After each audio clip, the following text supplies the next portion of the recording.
todos, que nos abençoe Jesus, Ele que é o amigo incondicional das nossas vidas. Que todos sejam bem-vindos à Casa Espírita Luz de Jesus, tanto os irmãos que estão aqui na casa física, quanto aqueles que estão acompanhando através do Facebook. Antes de iniciarmos, nós vamos ler um trecho do livro Vinha de Luz, o capítulo Eu Sou o Caminho. Há muita gente acreditando ainda na Terra que o cristianismo seja uma panaceia como tantas para a salvação das almas. Para essa casta de crentes, a vida humana é um processo de gozar o possível no corpo de carne, reservando-se a luz da fé para aquelas ocasiões de sofrimento irremediável. Há decadência na carne? Então procura-se o aconchego dos templos. Veio a morte de pessoas amadas? Então ouve-se uma ou outra pregação que auxilie a descida de lágrimas momentâneas. Há desastres? Então dobram-se joelhos por alguns minutos e aguarda-se a intervenção celeste. Usa-se a oração em momentos excepcionais, a maneira de pomada miraculosa, somente aconselhável à pele em ocasiões de ferimento grave. A maioria dos estudantes do Evangelho parecem esquecer que o Senhor se nos revelou como sendo o caminho. Não se compreende estrada sem proveito. Abraçar o cristianismo é avançar para a vida melhor.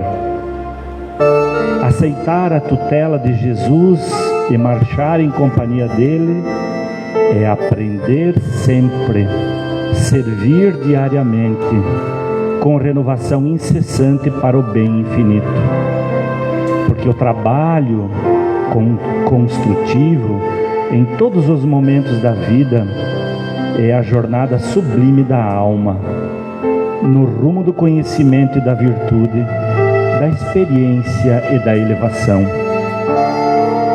Zonas sem estradas que lhes intensifiquem o serviço e o transporte são regiões de economia paralítica.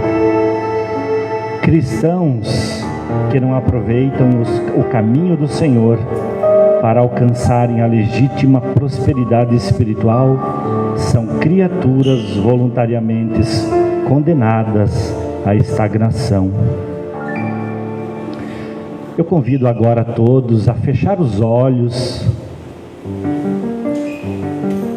concentrar no querido Mestre Jesus, pois nós vamos orar.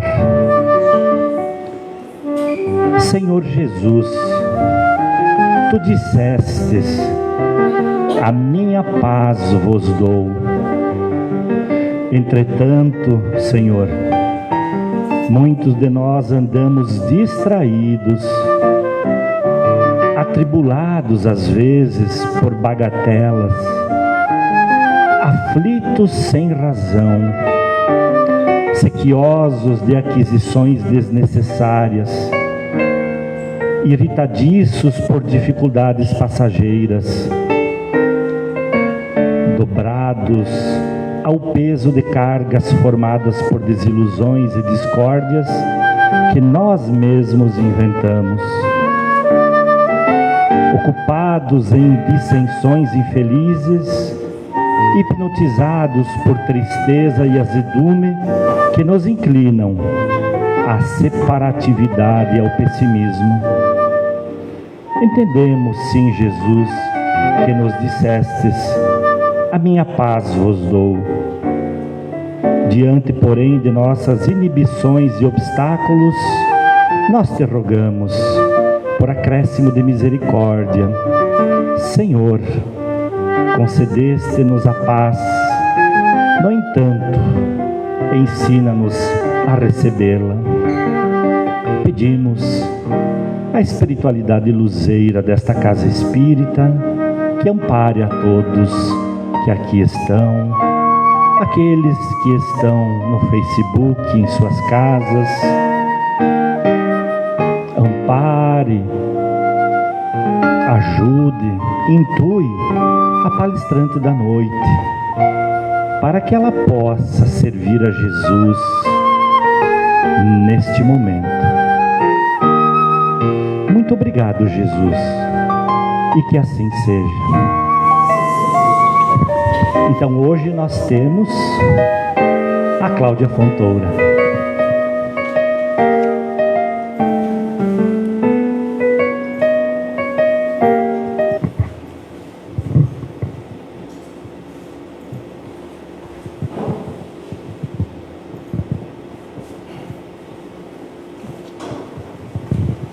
Uma ótima noite para cada um de vocês e que Jesus possa nos intuir nesta nossa noite, nesse nosso estudo, assim como Maria, sua mãe, que possa também estar aqui conosco, nos trazendo todas as maiores benevolências que ela possa ter para nos dar. Porque hoje falaremos também um pouquinho de Maria.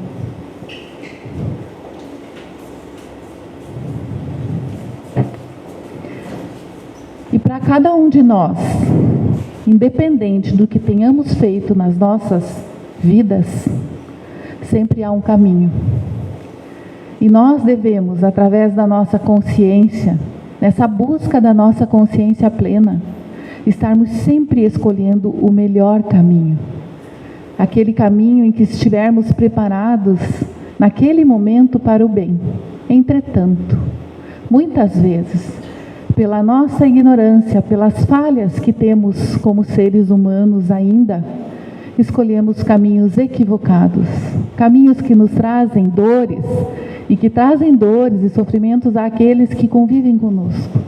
Entretanto, nós devemos ter a esperança de sabermos que, mesmo apesar das nossas equivocadas escolhas, sempre há um novo caminho a ser seguido. E esse livro, do qual eu trouxe a história de hoje, ele se chama Memórias de um Suicida. É um livro que é muito interessante. Ele foi editado em 1955. E se vocês procurarem, tem muitas palestras que falam sobre a história deste livro. É muito interessante. Foi trazido até nós por Dona Ivone do Amaral Pereira, através do espírito Camilo Cândido Botelho. Essa história desse livro se passa em Portugal há muito tempo atrás. E é um livro dividido em 3 partes. Muitas pessoas comentam que não leram esse livro porque acham que ele é pesado, e ele é mesmo. Ele é bem pesado. Mas ele é um livro que traz tantas informações que, mesmo que você ache que ele vai te trazer uma dor, um sofrimento no começo, você pode começar pela segunda parte desse livro, porque ele é dividido em 3 partes. A primeira parte traz esse relato do drama dos sofrimentos daqueles que tiraram a sua própria vida, ao observarem que quando tiram a sua vida, então aquele sofrimento que era para ter se encerrado ou acabado, não acaba e não se encerra.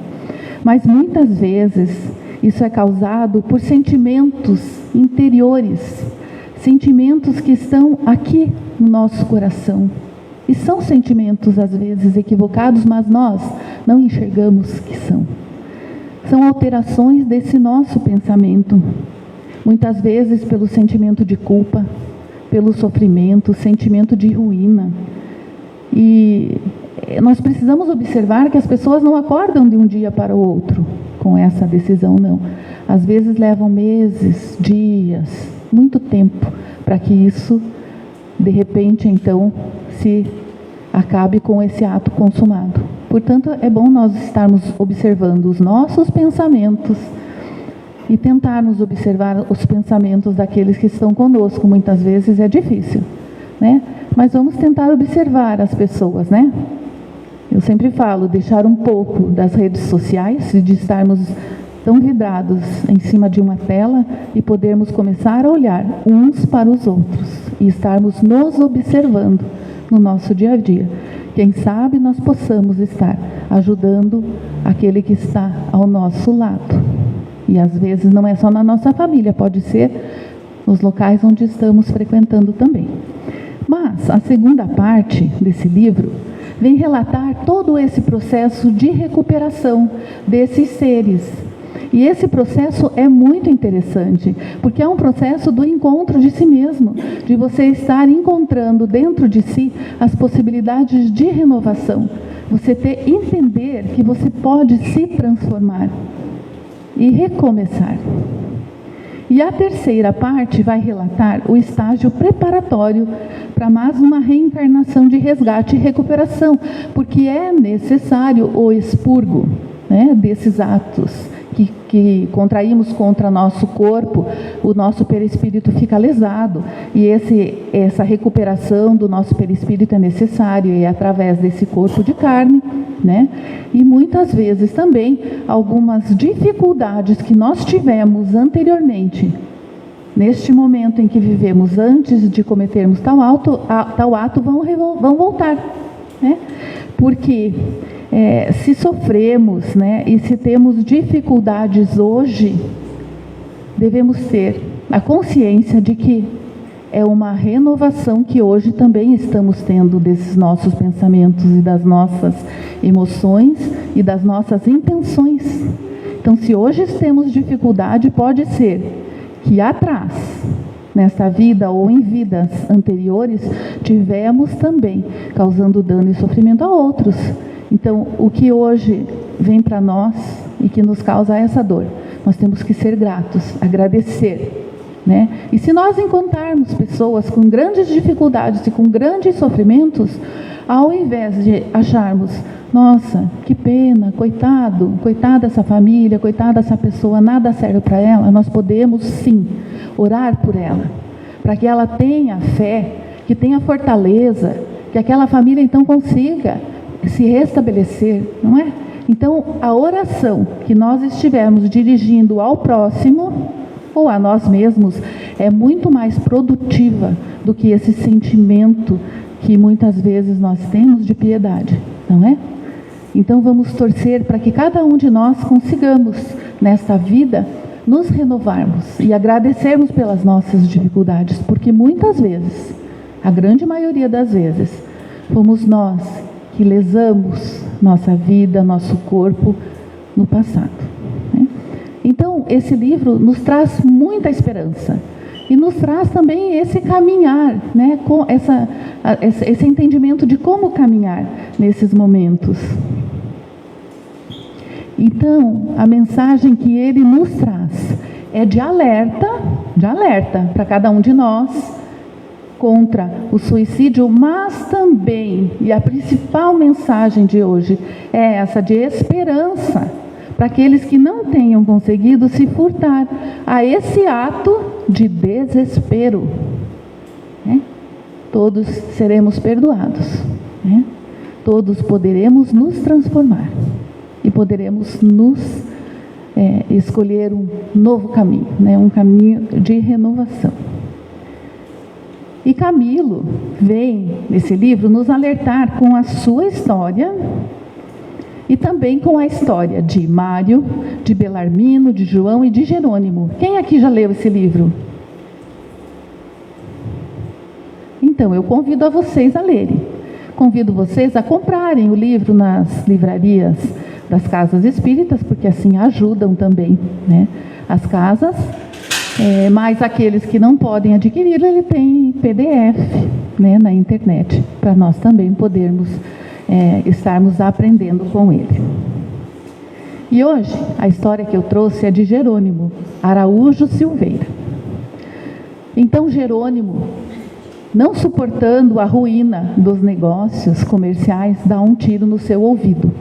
E já peço aqui o perdão, porque eu não sou uma contadora de histórias, né? Então eu tenho dificuldades, às vezes, para isso, e posso não estar a seu contento, mas daí depois vocês vão lá no livro, porque o livro é muito mais aprofundado do que eu estou trazendo aqui para vocês. É só uma pincelada dessa história. E ele, então, não suportando essa ruína, ficando com vergonha, né, achando que estaria fazendo um bem para si mesmo e para a sua família, ele dá um tiro no seu ouvido. E após o suicídio, então, o que acontece? A decepção de se reconhecerem com a vida, porque a intenção é de acabar com tudo, mas ao se reconhecerem com a vida, após a vida, né, a eterna vida, há uma certa angústia, porque esse sofrimento que antes era julgado insuportável, não vai deixar de existir. Às vezes vai ficar mais forte na nossa psique, né? Então, há que se ter esse cuidado, né? Entretanto, o ato foi consumado, e ao se encontrar nesse estado de vida após a vida, esses espíritos acabam se encontrando lá no Vale dos Suicidas e acabam criando entre eles um grande vínculo. E eis que um dia, porque eles observavam, é necessário um tempo para cada um de nós. E eles lá, naquele Vale dos Suicidas, eles observavam que passava sempre uma caravana de luz. Uma caravana com alguns benfeitores. E eles a passavam e recolhiam, um aqui, outro lá. E eles ficavam pensando, né? Quando que seria a vez deles serem recolhidos? E muitas vezes queriam ser recolhidos, mas não. É necessário que cada um seja recolhida no seu tempo, né? E eis que chega, então, o tempo de todos eles serem recolhidos pela caravana, e eles são, então, encaminhados ao Hospital Maria de Nazaré, pela Legião dos Servos de Maria. E aqui nós vamos começar já a ver esse auxílio através das orações. Como que nós aqui podemos auxiliar esses nossos irmãos através das nossas preces? Eles nos contam. Jerônimo vem também nos contar que quando um coração generoso, basta isso, basta termos um coração generoso. E esse coração pode ser familiar ou pode ser desconhecido. Familiar ou desconhecido. Enviava vibrações fraternais pelas imensidões do espaço. Um coração generoso envia vibrações fraternais pelas imensidões do espaço, invocando ao Pai, graças às nossas almas enoitadas pelos dissabores, éramos imediatamente informados por luminosidade repentina, que, traduzindo o balbucio da oração, reproduzia também a imagem da personalidade operante. Então, muitas vezes, quando nós aqui estamos orando, invocando e pedindo ao Pai a luz para esses espíritos que partiram, e não precisa ser esses espíritos que tenham cometido suicídio, qualquer espírito que tenha partido. Quando nós estamos aqui invocando ao Pai, graças a eles recebem essas orações. Não sei se vocês lembram do livro, do filme do André Luiz, né, que ele se entristece porque ele não recebe orações da sua família. Ele recebe a oração daquela senhora que ele não queria atender no seu consultório, que era muito faladeira, e é ela que ora por ele. Então, nós podemos orar sim, e devemos orar, é nosso dever, aquele coração generoso, de orar por aqueles que partiram. E muitas vezes não precisa ser os nossos familiares, pode ser alguém que nós não conhecemos. Nós podemos sim orar pelos suicidas, nós podemos orar por aqueles que partiram desse momento, podemos orar por todos, pedindo a Deus, ao Pai, graças a todas as almas, e principalmente aquelas almas enoitadas pelos dissabores e que cometeram equívocos nesta vida. Então, eles recebem lá essa luminosidade e a pessoa que está orando é vista por eles.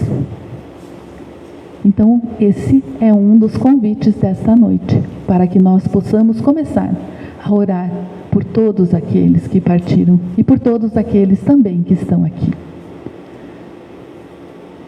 E ele, então, Jerônimo, já há algum tempo no Hospital Maria de Nazaré, ele começa então a ter essa saudade, esse sentimento de que queria saber notícias de sua família. E ele então pede, que ele queria notícias dos seus entes queridos, de Zulmira, sua mulher, Albino, seu filho, Marieta, sua filha, Arinda, outra filha, e Margarida, chamada de Margaridinha, a sua caçula. E ele tem essa vontade imensa de saber como está a sua família, entretanto, ele é instruído que não está equilibrado para suportar o que viesse a ver. Olha a instrução que ele recebeu, que ele não está equilibrado para suportar o que viesse a ver. E ele não ouve isso. Mas ele insiste muito, porque ele quer o que ele quer. Acostumado a ter as suas vontades, seus desejos atendidos. Ele, então, insiste muito. E os espíritos superiores, eles indicam para cada um de nós, em qualquer estágio que nós estivermos da nossa vida, encarnados ou desencarnados também, eles indicam o melhor caminho e as melhores atitudes. Eles falaram que não estava equilibrado para suportar o que viesse a ver, mas ele não ouviu.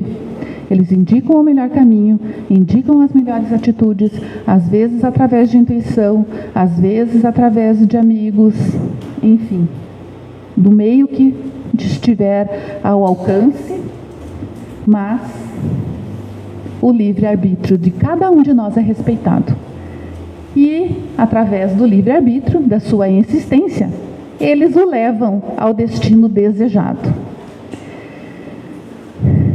Eis que, e essa visita é observado por todos os amigos, eles ficam lá, naquele hospital, na ala em que estavam, e é como se estivessem numa tela de plasma, alguma coisa nesse sentido, eles veem tudo o que acontece lá, no momento em que eles vão nessa visita. É orientado, aqui alguns irmãos vão junto, para estarem junto, acompanhando Jerônimo. E para sua surpresa e sua grande tristeza, haviam se passado 13 anos desde a data do seu suicídio. E ele bate na casa, e ele tenta entrar na casa, e ele adentra, porque é um espírito, e assim ele observa que não mais moravam naquela casa, eram pessoas estranhas a ele que estavam ali. E ele fica abismado, como que não moram mais aqui, onde que estão? E é dito então por alguns espíritos zombeteiros que eles não moram mais ali, e que se ele quisesse saber, eles estavam na Ribeira, no cais da Ribeira, morando lá. E ele assim observa que sua amada filha então vivia em um estado deplorável,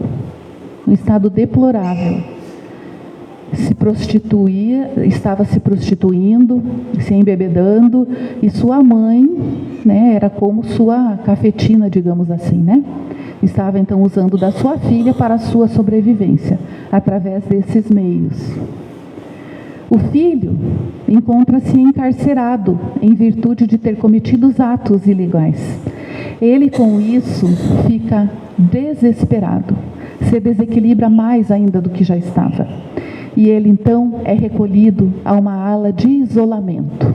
ali no Hospital Maria de Nazaré, para poder então começar a compreender as coisas e se reequilibrar. Ali então começa uma fase de transição. Essa fase de transição vai ser a precursora do seu restabelecimento. Essa reeducação moral, essa renovação individual vai sendo operada interiormente pelo próprio paciente.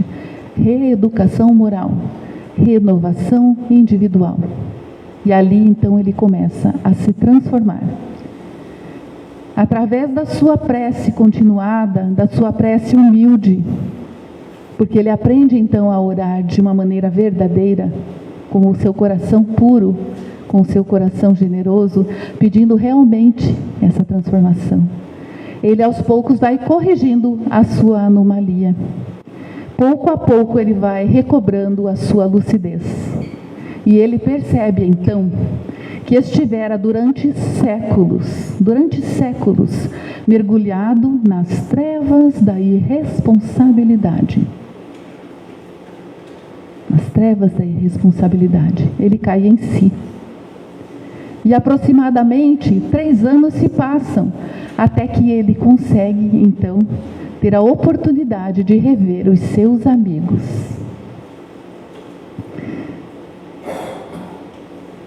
E ele, então, naquele momento de seu refazimento, ele perambulava tristemente ao entardecer, quando vai se aproximando o doce momento do Ângelus. O doce momento do Ângelus. Essa unção religiosa sutilmente vai infiltrando-se pelo seu ser, e ele vai elevando o seu pensamento ao seio maternal de Maria. Então a hora do Ângelus, que muitos de nós, quem sabe, não tenhamos essa informação de que isto também ocorre no mundo espiritual. Quem sabe é lá inicialmente que depois nós, aqui com a nossa intuição, começamos a ter essas orações, essas preces na hora do Ângelus. É a hora em que todos eles param tudo o que estão fazendo, para entrarem em oração, para orarem a Maria de Nazaré. E essa unção religiosa vai infiltrando-se pelo seu ser. E ele ali suplica a assistência e a misericórdia pelos seus filhos. E ele pede a Maria que interceda junto a Jesus em benefício de seus filhos. Então vejam, meus irmãos, que nesse momento ele está pedindo a intercessão pelos seus filhos. E ele foi aquele que tirou sua própria vida. E ele vai ser ouvido. Assim como todos nós somos ouvidos. Dentro das possibilidades de cada um. Desse amor divino que cai sobre nós no momento das nossas preces. E o irmão Ambrósio encontra-o em prantos. Era um voluntário, né? Um irmão que trabalhava ali naquela ala.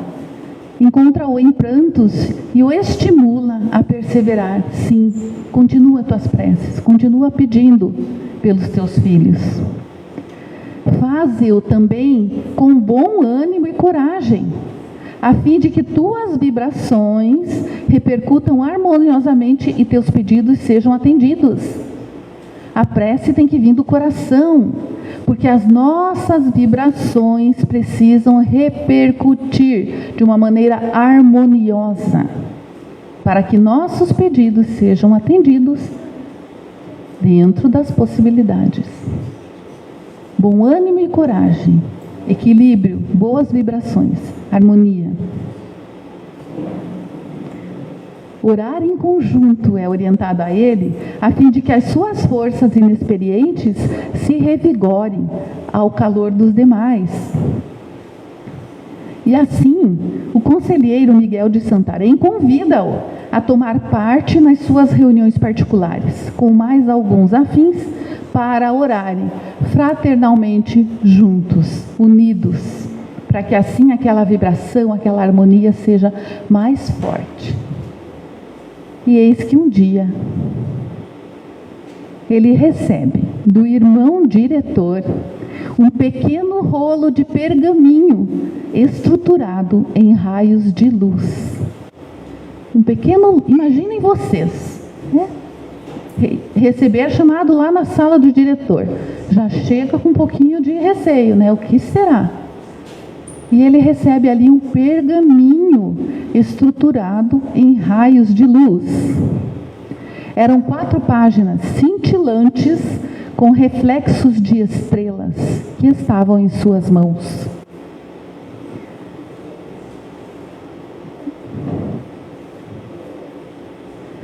Caracteres azulados traziam as ordens que a magnânima senhora enviara.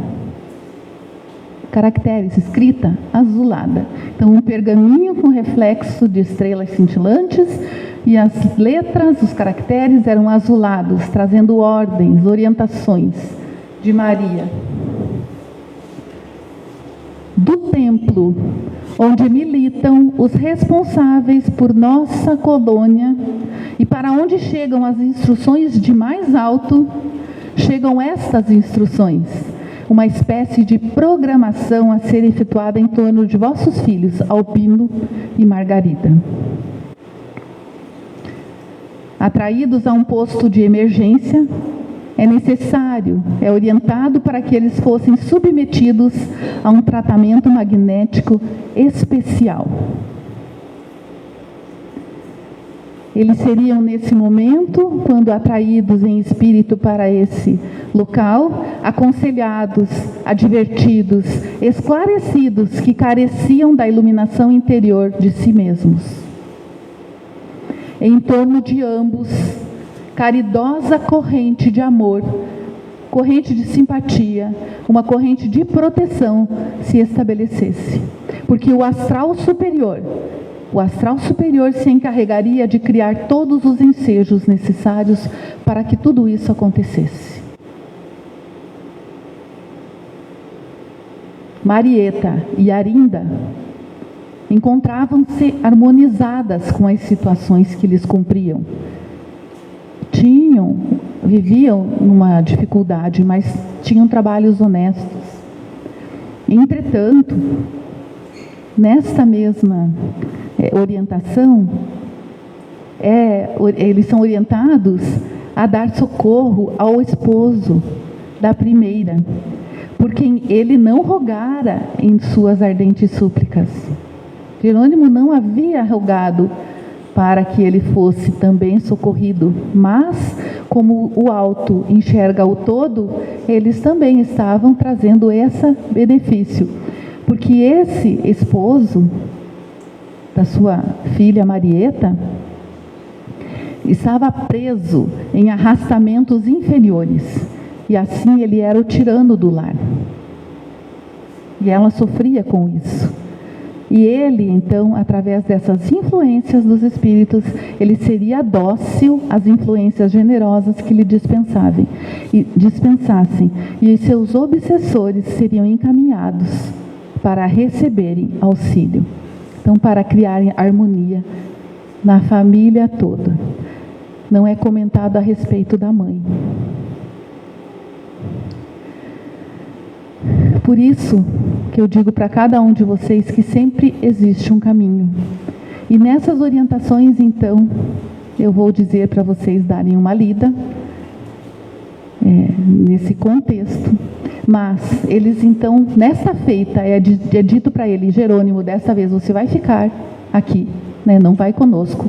E os espíritos, então, vão numa caravana para fazerem e cumprir todas essas orientações. Chegam até o Cais da Ribeira, onde Mariazinha estava, num torpor pelo álcool e pelaquela vida, dançando, e um dos irmãos que estava ali também trabalhando faz pouco tempo, que tinha dívidas de outras vidas, mas que estava ali agora no auxílio do bem e que tinha grande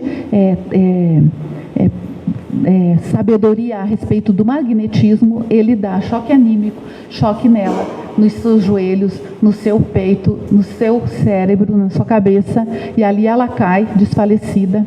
E esse local, era um local irregular, e ali todo mundo que estava começa a gritar, e a gritaria, e todo mundo sai correndo, e o dono lá da tal bodega fala: não, vamos levar ela para o quartinho de fora, o quartinho, e esconder para que a polícia não venha. E alguém é intuído então a falar: não, vamos levar ela para um hospital. E assim é feito, porque a espiritualidade realmente queria que ela fosse para um hospital. Ali ela fica em coma por um tempo, e durante esse momento em que ela está em coma, o seu espírito é atendido. Ali seu espírito é orientado, durante todo esse tempo que ela está em coma. E quando ela acorda desse coma, ela parece que está renovada, e acorda já com uma intenção diferente de ir morar com a sua irmã, e de trabalhar junto com a sua irmã. E as moças que estavam naquele hospital junto com ela se reúnem, juntam um dinheirinho para que ela possa viajar até onde estava sua irmã. Ali ela consegue um emprego de camareira no hotel onde ela trabalhava, onde a sua irmã trabalhava, e ela conhece uma família brasileira, e essa família a convida para vir morar no Brasil com eles. E assim, então, se dá toda essa transformação na sua vida, que agora ela começa, então, uma nova vida, um novo caminho aqui no Brasil. O seu irmão, então, que estava preso, ele recebe orientações de uma alma maravilhosa, encarnada, que vai lá. Sabe aquelas pessoas que vão nos presídios e que oram junto e que trazem uma boa palavra? Ele também recebeu isso.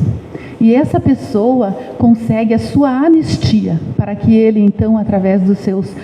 porque ele estava com um bom comportamento, fosse anistiado e pudesse, então, cumprir o resto da sua pena, digamos assim, ou que não precisasse mais cumprir a sua pena, em liberdade. E ele, então, é encaminhado para morar, então, posteriormente a essa anistia, na África. E é questionado, por que ele não foi encaminhado para morar no Brasil, assim como sua irmã?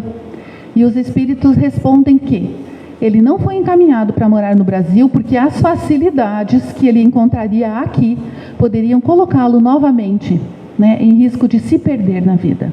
Assim, ele foi encaminhado para um lugar de grandes dificuldades, para que ali sim ele estivesse num novo caminho mais adequado. Por isso que nós não podemos julgar o que acontece aqui. Temos que entregar nas mãos de Deus, porque muitas vezes aquilo que para nós é algo que não é tão bom assim, é o necessário, é o ideal que esteja acontecendo. Vamos olhar de cima, olhar do todo, porque às vezes facilidades não são boas para nós, espíritos, quando estamos encarnados. Então, para nós, a grande lição de hoje é que a vida pode se desdobrar em etapas sucessivas, e cada uma é resultante da anterior e a norteadora da que virá mais tarde. Os equívocos que cada um de nós cometemos nos trazem oportunidades de refazimento, exatamente na medida do que precisamos. Para nos redimir de erros do passado, será o sofrimento ou a dor que tivermos hoje. Por isso, que quantos de nós já recebemos uma bênção de um pergaminho desses e não sabemos? Quantos, digamos assim, livramentos já tivemos? Quantos caminhos novos nos foram oferecidos de bom grado pela espiritualidade superior? Nós temos que sempre sermos gratos. Este é o nosso dever, é a gratidão, como cristãos, cada um de nós. E hoje eu trago um convite para cada um de nós, um convite para que nós, então, possamos fazer parte da legião dos servos de Maria. E estejamos naquele momento em que dá 6 horas e a rádio começa as suas preces. Muitos trocam, muitos desligam. Mas é um momento de nós aumentarmos o volume e estarmos ali, em oração, em conjunto, pedindo a Deus que abençoe a cada um. Quando nós ouvimos as badaladas da igreja, é bonito demais aquele momento das badaladas. É o chamamento para que nós estejamos ali, compondo essa legião dos servos de Maria. E é esse o convite que eu trago para cada um de nós. Que nós possamos estar em oração por aqueles que estão em grande sofrimento, para que eles não cheguem ao ponto de tirar a sua vida, mas que, se o fizerem, que possam ter o amparo divino nos seus corações, não é? E eu trouxe então, para nós encerrarmos um momento com uma música, para nós refletirmos sobre tudo isso que falamos hoje.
E a hora do Ângelus pode ser em qualquer momento em que eu me lembre de orar. Que possamos então lembrar de orar por todos aqueles em sofrimento e aqueles que partiram. E quando se sentir triste, quando a vida parecer difícil, quando precisar de ajuda, lembre-se, Deus está a uma oração de distância. Padre Fábio de Mello. Grata pela atenção de vocês. E que Jesus nos abençoe nessa nossa eterna vida.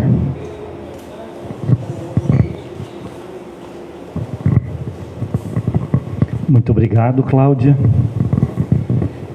Nós não combinamos, eu e a Cláudia, mas a música que colocamos para a prece final,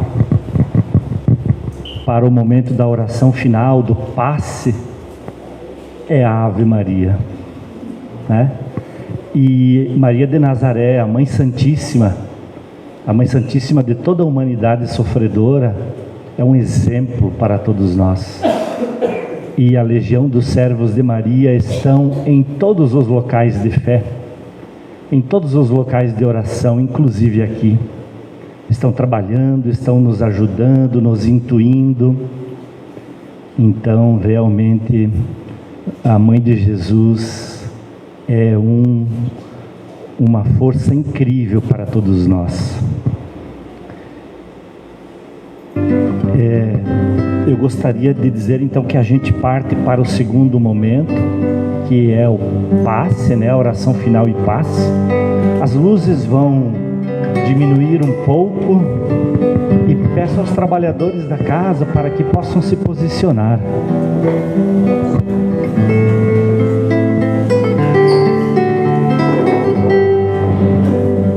Que todos possam se sentar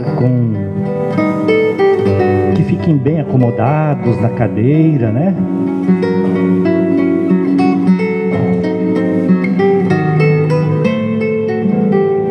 Senhor, se sou sua flor em seu jardim de amor, eu peço agora, me salva e me leva em seus braços, sobre montanhas, sobre águas e tormentas, sobre meu próprio ser. E levanta-me, Senhor, para que a cor, a luz, a beleza de meu espírito e o próprio pensar sejam mais fortes que o medo de fracassar. Senhor, se sou sua flor em seu jardim de amor, eu peço agora, me salva e me leva em seus braços. Que eu não teme a morte, nem as trevas, nem a sorte, pois eu sei que o Senhor é dono da luz, que irá iluminar a minha alma, que irá iluminar a minha família e o meu lar. Que venham os ventos e que eu vença os ventos. Que venha a tempestade e que eu vença a tempestade. Que seus anjos me levem nos caminhos da verdade. Que venha a guerra e eu possa lutar não com espadas a ferir, mas com tua palavra a construir. Senhor, que suas promessas me salvem da cruz e que eu saiba os testes suportar sem jamais duvidar. Senhor, se eu realmente sou a sua flor em seu jardim de amor, eu peço agora, me salva e me leva em seus braços e deixa eu saber que sou uma árvore em sua floresta. Deixa eu saber que eu sou uma gota em seu mar, Senhor. Que eu sou um piscar em seu olhar. Que eu sou sua flor em seu jardim de amor. Que eu sou o amor em seu coração. E leva este poema como minha oração, pois eu confio em ti, Senhor. És minha flor em meu jardim de amor. Muito obrigado, Mestre Jesus. Muito obrigado, Mãe Santíssima. Muito obrigado, irmãos luzeiros desta casa espírita. E que assim seja. Que todos possamos nos envolver cada vez mais nesta energia e distribuir ela com aqueles que nos rodeiam. Pois Francisco de Assis nos ensinou que é dando que se recebe. Que então nós possamos socorrer os nossos irmãos que precisam um pouco dessa luz que estamos tendo agora, um pouco dessa paz que estamos em nosso coração agora.